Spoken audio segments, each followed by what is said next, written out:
Hello, this is Eric Johnson, the brand. And Aaron Thigpen, the source. Today's topic, guys, is going to be the power of intent.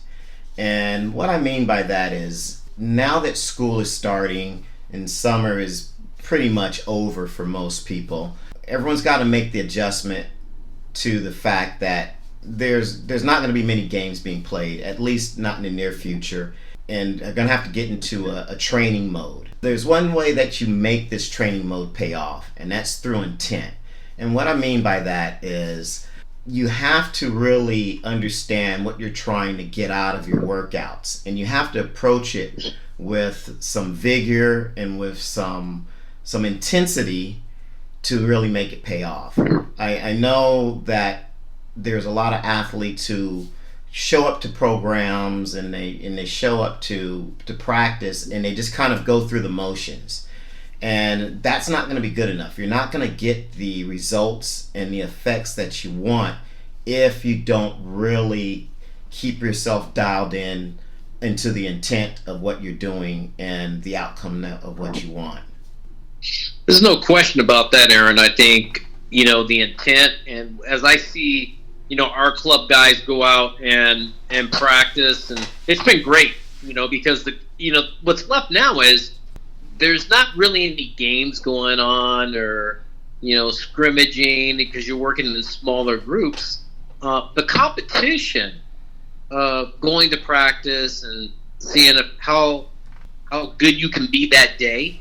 And I think that leads to this word you use, an intent, and their intentions are they want to get better.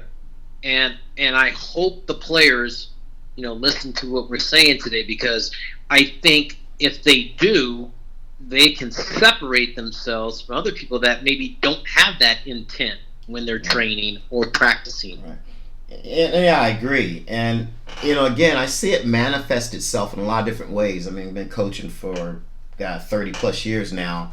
And it's funny how a lot of you athletes or parents may be able to attest to this, or at least seen this happen, where you've had an athlete who's been with the program, a baseball program or a team, or they're following a certain training regimen, and they kind of plateau or they don't really get any results, and so they're discouraged, obviously, and then they buy into another program, and all of a sudden everything clicks.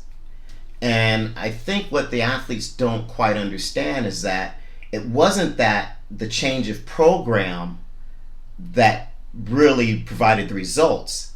When they left the old program behind, they changed their intent. A lot of athletes bring a lot more energy, a lot more focus, and again, that intent is there, so they're really trying and dialed in. And that intent might be because they're running out of time.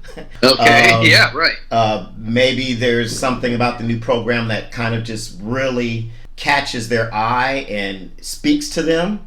But in general, it really comes down to you've changed your mindset. And that's what I want athletes to understand. You can be in a great situation, but if you don't have the proper intent, proper mindset, you're not going to maximize that opportunity.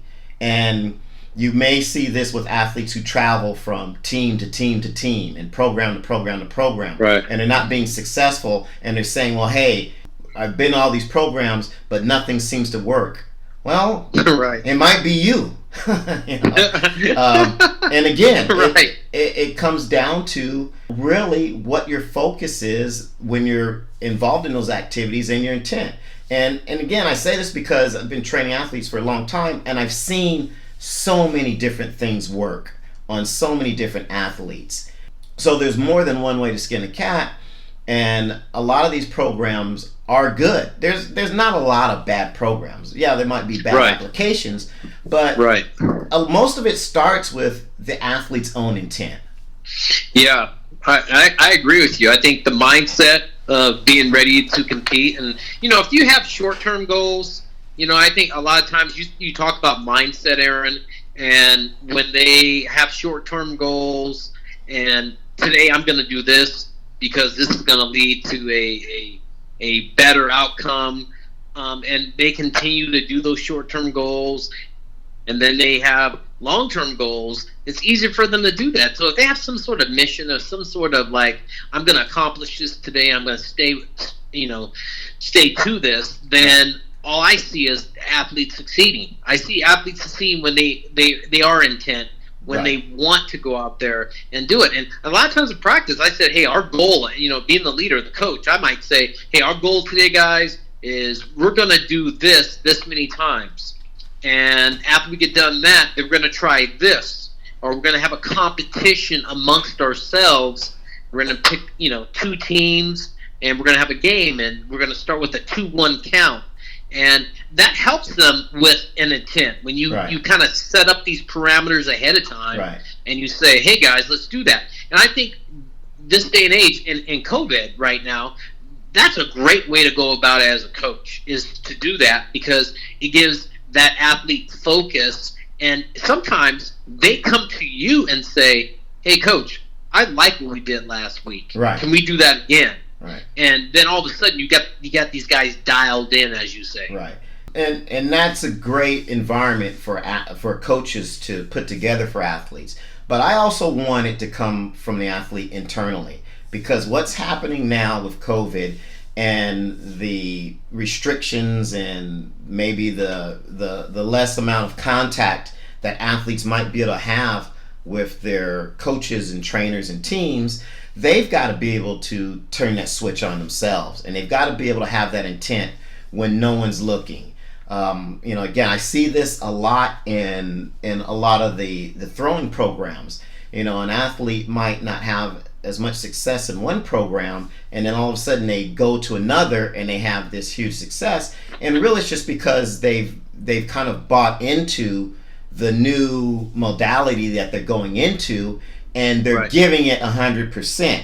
And a lot of times that's because they're also have their backs against the wall. They're that late junior or senior trying to get that last 3 or 4 miles an hour, 5 miles an hour. So, I want athletes to have that same intensity and vigor from the beginning. It's kind of like cramming for a test.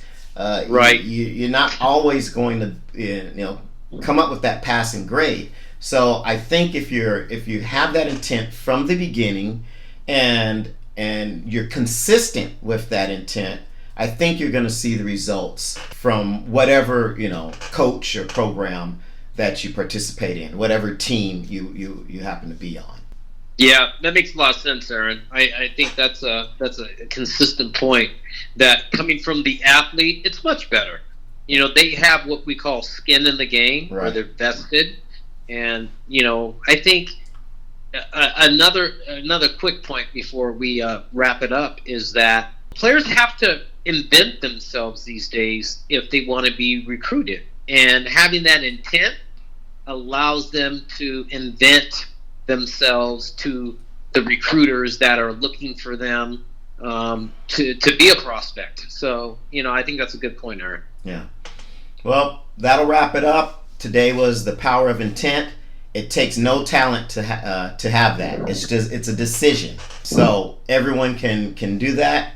Everyone can turn their seasons around, their programs around. So be intent, be focused, and maintain that intensity. Until next time, people, this is Eric Johnston, the brand. And Aaron Thigpen, the source.